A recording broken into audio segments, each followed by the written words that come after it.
Hi there, today I'm going to explain a horror and mystery film, Child's Play. Released in the year 1988. Let's get started. Charles Lee Ray, a well-known serial killer and wanted fugitive, is being pursued through the streets of Chicago by Chicago homicide investigator Mike Norris. Charles's accomplice, Eddie Caputo, is waiting for him in the getaway vehicle. Charles is shot in the back by Detective Mike. Eddie is then startled by an oncoming police car and he drives away, leaving Charles behind. Charles shoots the lock and walks into a toy store. Detective Mike fires another round at Charles. Charles then understands he is about to die. But before he dies, he promises Detective Mike that he will finish him and his accomplice Eddie, who ran away leaving him alone. Then in a panic, he stumbles on a pile of boxes of dolls and they fall on him. When he sees one of the dolls, he gets an idea and starts to laugh. Then Charles begins a kind of invocation in another language. With his hands, he picks up a good guy doll and performs an odd incantation. Dark clouds form, lightning strikes, and the toy store explodes. The only thing left for investigator Mike to discover is Charles's dead body, which is resting next to a good guy doll. Now we meet our protagonist, a 6-year-old birthday boy named Andy who makes breakfast for his mother. Apparently, Andy has no feeling in his hands and spends his time watching ads of a doll named Good Guy, which is the new toy.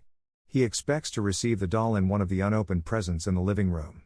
However, he later finds out that there is no Good Guy doll inside the large present, just a bunch of clothes. Andy's mother Karen didn't know about the doll in time, so she didn't save up for it. She apologizes for not being able to buy it. Later at Karen's workplace, one of her co-workers and friend, Maggie, comes running with the news that in the alley behind the store there's a peddler who sells the doll and convinces her to go buy it for her son. At her workplace, Karen's boss tells her that Mrs. Howe has been taken sick. Karen has to work overtime to fill her place. Maggie then tells Kaylin that she will babysit Andy while she works. Later, after picking up Andy from school, Karen gives him the gift and he's thrilled to see that it's the doll he wanted. He shows his mom how it works by asking his name. "Hi, I'm Chucky and I'm your friend till the end." Heidi, ha ha ha. Andy then expresses gratitude to his mother, and Karen bids him a happy birthday. Later, Karen's friend Maggie is at the house taking care of Andy. Maggie tells Andy that it's time for bed. But Andy tells Maggie that Chucky wants to watch the 9 o'clock news. Maggie still insists that it's time for bed. She later hears the TV turning on while she's in the kitchen. When she goes to check it out, she sees Chucky sitting on the couch watching the news. However, Maggie doesn't believe Andy when he tells her that it's Chucky who turned on the TV. She accuses the boy of telling lies and she lays him down on the bed next to the doll. Moments later, Chucky slowly approaches where Maggie is and runs into the kitchen to grab a chair and hides. Maggie is shocked when she feels someone running. She decides to investigate. Meanwhile, Chucky takes a hammer and hides. Maggie is frightened to find the door open, but when she checks and finds nothing, she turns around. She is hit with a hammer on the forehead. She stumbles backwards, crashes through the window and falls to her death. Later on, Karen arrives at her apartment to find the news that her friend died after falling from the kitchen window. Detective tries to find out if the footprints found at the scene are from Andy's shoes because they are small but they do not match.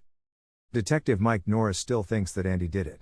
Andy's mother Karen tells Detective Mike Norris that Andy doesn't know how the footprints got there. Detective Mike tells her that somebody made those footprints. And if it's not Andy, then who did it? Andy finds that Chucky has flour on the bottom of his shoes. He tries to tell Detective Mike and his mother that he thinks Chucky did it, but they all don't believe Andy about Chucky being the killer. Karen finds Andy talking to Chucky. His real name is Charles Lee Ray. He says that Maggie was a real bitch and got what she deserved. This causes Karen to ground the boy for making up stories. She leaves the room but stays outside trying to hear what's going on inside, but Chucky figures it out and pretends to be a simple doll once again. The next morning, Andy takes Chucky to school with him. When Karen is out of sight, Andy leaves the school and walks in the other direction. He rides on a train to the house where Eddie Caputo is hiding. He puts Chucky in a chair and leaves to take a piss. Chucky, in the first-person point of view, enters the house, opens the oven and turns on the gas. Eddie is awoken by the noise. When he approaches the kitchen door, it opens and shoots. The house blows up. Later on, at the police station, Karen tells Andy that if he doesn't start telling the truth, they are going to take him away from her. Andy tries to get Chucky to say something. But Chucky doesn't seem to say anything. It then appears that Andy seems to understand him. "He told me never to tell about him or he would kill me." Dr. Ardmore says he's seen more than enough. Maybe Andy should spend a few days with them. Andy is again considered a suspect and is admitted to a psychiatric hospital after claiming Chucky is the culprit. Karen has no choice but to go home alone with Chucky. Back at the apartment.